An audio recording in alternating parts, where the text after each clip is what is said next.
Alright, so we've got the plant protection enclosure pretty much good to go now, and we're going to get some irrigation up and going. We got a sprinklerizer right here. I need to get a sprinkler on it and fit the others here with some sprinklers. I'm first going to be planting some more along this fence on the Malabar spinach, and then I'll get the irrigation going later today. But it's all weed free now. Carrots and kale have been harvested out of there. It's been cultivated well with a small shovel. This is my main working tool, folks. This is the workhorse right here. That's what I do everything with out here. You can see that it's had some use. It's shiny and it's worn down there. It's this is my main working tool, folks. This is not the domain of tractors here, what we're doing here. This is much higher value per square foot and much more for diversity and productivity on the land, specialty crops and such. So we got that mulberry tree in there. We've got cream 40 southern bush peas planted throughout the center and all along the edge of the fence line there, along the periphery. We have green blue lake pole beans here on this side and this side, like the north and south side. And then on the west and east side we have green-stemmed Malabar spinach. So it's going to be interesting to see how these two vining plants perform out here.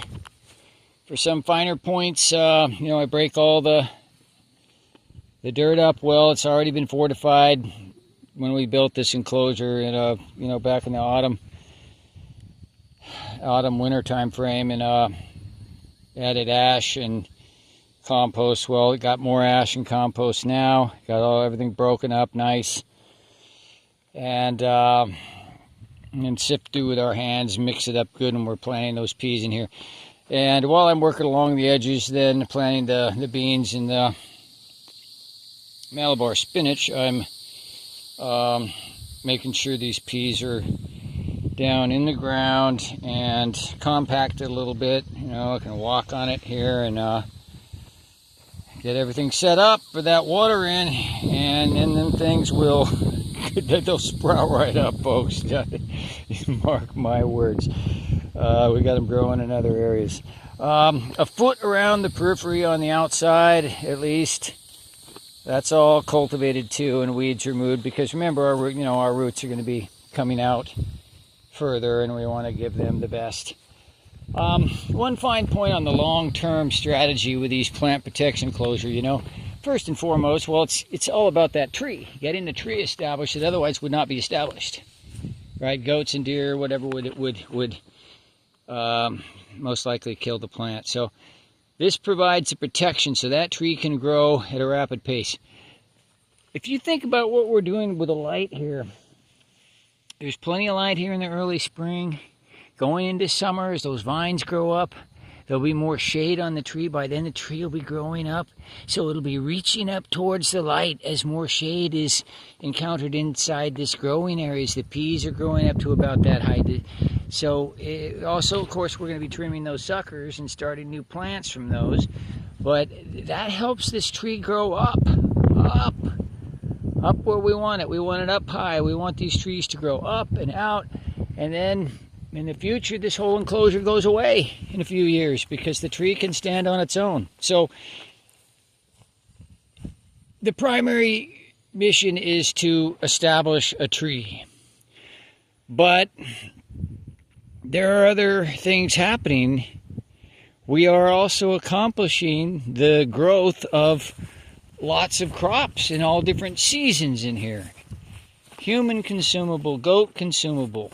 Goats can come here when rotated into this pasture here, into this zone, and they can eat the leaves off this Malabar spinach and beans. We choose when that happens. We may want to get a bean harvest first before they get rotated in, let's say, And maybe those beans will help feed the goats in the winter, or maybe they'll be sold and help again feed the goats in the winter. Take care of the goats, buy land for the goats, pay the electric bill for the goats. So there has to be income from something. And in our case, our income is completely from growing things.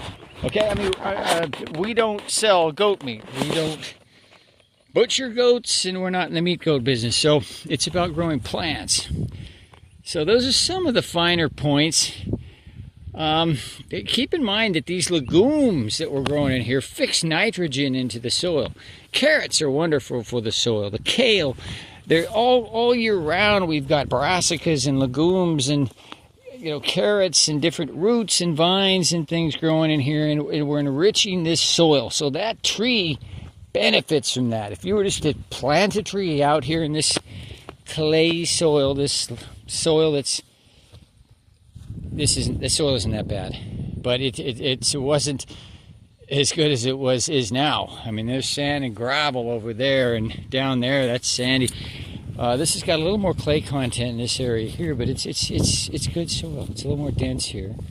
For some reason, there was a little more of a clay deposit in this area. But in any case, it's like that tree is getting a lot more nutrients with us working around this plant protection enclosure and growing other things, fortifying the soil and weeding. We have a reason to be here year-round working on this space, and the tree benefits from that.